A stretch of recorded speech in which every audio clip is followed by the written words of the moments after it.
A very good morning to my dear students of class 10. Today we will start chapter 8, Post-Colonial India, second half of the 20th century. And our today's topic is Accession of Princely States with India. Prior to the independence of India in August 15, 1947, there were certain princely states in the Indian subcontinent. Most of the princely states were very small in size. Only a minority of the princely states like Hyderabad, Jammu and Kashmir, Mysore, Baroda were large in size. The rulers of the princely states were very powerful and autonomous.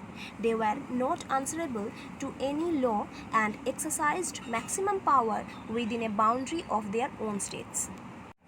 On 20th February 1947, Clement Attlee, the then Prime Minister of Britain, announced that the British government had no intention to hand over paramountcy either to India or to Pakistan. This statement complicated the situation as the rulers of several native states claimed that they would become independent as soon as the British rule in India come to an end. Muhammad Ali Jinnah, the leader of the Muslim League, made a statement encouraging the princes of the native states to retain their independence after the end of the British rule in India. The statement was that states could remain independent sovereign states on the termination of British paramountcy. This situation was not acceptable to the Indian nationalist leaders. They rejected the idea of independence of any of the princely states.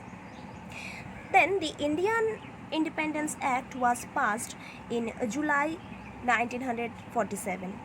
One of the provisions of this act was that the native ruler would have to accede to either India or to Pakistan. It was Sardar Vallabhbhai Patel who, with great skills and diplomacy, successfully completed the accession of the princely states with the Indian Union. He followed the policy of carrot and stick. First, he convinced the rulers of the advantages of joining the Indian Union. He appealed to the leaders that if they do not cooperate, there will be anarchy and chaos and a common ruin of all. And thus, he urged the rulers of the states to enter into relations with the Indian Dominion. Second, in cases where his appeal went unheard, he did not hesitate to annex those states by force.